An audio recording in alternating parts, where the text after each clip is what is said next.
Welcome to 9 vibes. తెలంగాణలో assembly ఎన్నికల్లో ఘన విజయం సాధించిన కాంగ్రెస్ పార్టీ మరో 4 నెలల్లో జరగనున్న లోక్సభ ఎన్నికలపై దృష్టి సారించింది.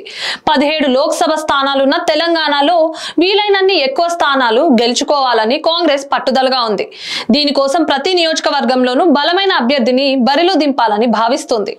ఇటీవలి అసెంబ్లీ ఎన్నికల్లో ఓటమి చెందిన సీనియర్లలో కొందరిని లోక్సభ ఎన్నికల్లో పోటీ చేయించాలని చూస్తోంది. తెలంగాణ కాంగ్రెస్ లో జోష్ పెంచేందుకు పార్టీ అధినేత్రి సోనియా గాంధీని తెలంగాణ నుండి పోటీ చేయించాలని పార్టీ వ్యూహకర్తలు నిర్ణయించినట్లు చెబుతున్నారు. దీనికి సోనియా గాంధీ అంగీకరించారో లేదో తెలియలేదు. ఆమెతో పాటు ప్రియాంక గాంధీ పేరు కూడా వినపడుతోంది. తెలంగాణలో మొత్తం 17 లోక్సభ స్థానాలున్నాయి.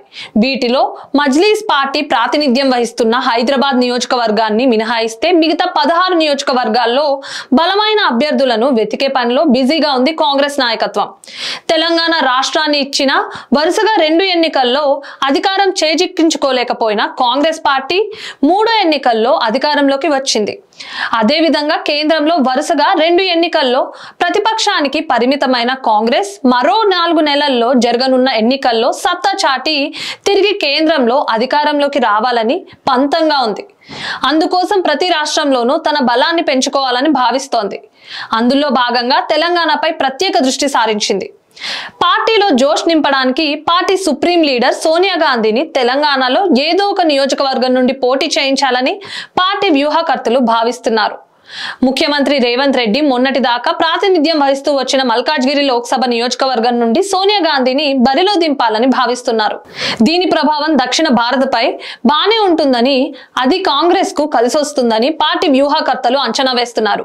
అయితే అనారోగ్య సమస్యలతో బాధపడుతున్న సోనియా గాంధీ తెలంగాణ నుండి పోటీకి సై అంటారా లేదా అన్నది తెలియాల్సి ఉంటుందన్నారు రాజకీయ పరిశీలకులు. ఒకవేళ సోనియా గాంధీ ససేమీరా అంటే ప్రియాంక గాంధీని అయినా పోటీ చేయించాలని వారు ఆలోచన చేస్తున్నట్లు చెబుతున్నారు. అసెంబ్లీ ఎన్నికల్లో తెలంగాణ ప్రజలతో ప్రియాంక గాంధీ బాగా కనెక్ట్ అయ్యారు. గాంధీ కుటుంబ సభ్యులు దక్షిణాది నుండి పోటీ చేయడం కొత్తేమీ కాదు.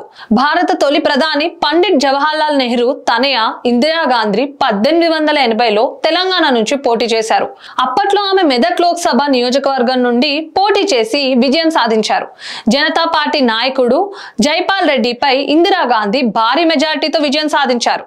ఇందిరాగాంధీ ఎన్నికల బరిలో ఉండడంతో పార్టీ శ్రేణుల్లో జోష్ పెరిగింది. పార్టీకి కొత్త ఊపు వచ్చింది. ఫలితంగా 42 లోక్సభ స్థానాలున్న ఉమ్మడి ఏపీలో కాంగ్రెస్ పార్టీ 41 స్థానాలను గెలుచుకుంది.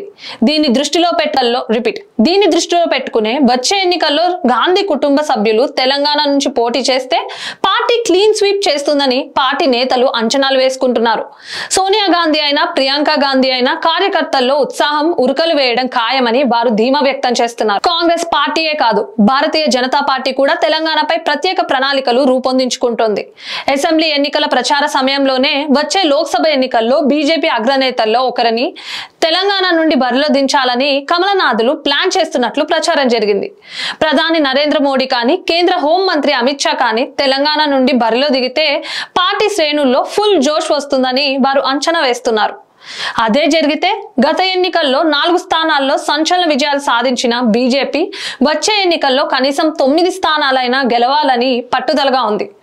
అది నిజం చేసుకోవాలంటే నరేంద్ర మోడీ అక్కడి నుండి పోటీ చేయాలని తెలంగాణ బీజేపీ నేతలు పార్టీ నాయకత్వాన్ని కోరినట్లు చెబుతున్నారు. దీనిపై మోడీ, అమిత్ షాలు తమ నిర్ణయాన్ని ఇంతవరకు ప్రకటించలేదంటున్నారు.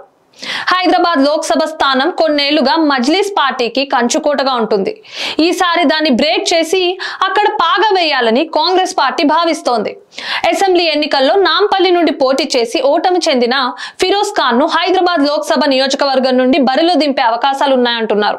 కాంగ్రెస్, బీజేపీలో తెలంగాణలో లోక్సభ స్థానాలపై గురిపెట్టాయి. మరోవైపు భారత రాష్ట్ర సమితి సైతం లోక్సభ ఎన్నికల్లో వీలైనన్ని ఎక్కువ స్థానాలు గెలుచుకుని అసెంబ్లీ ఎన్నికల్లో ఓటమికి ప్రతీకారం తీర్చుకోవాలని పట్టుదలగా ఉందంటున్నారు. 2 జాతీయ పార్టీలతో పాటు బీఆర్ఎస్ కూడా రాబోయే ఎన్నికలను ప్రతిష్టాత్మకంగా తీసుకోవడంతో లోక్సభ ఎన్నికలు హోరాహోరీగా సాగే అవకాశాలున్నాయంటున్నారు రాజకీయ పండితులు.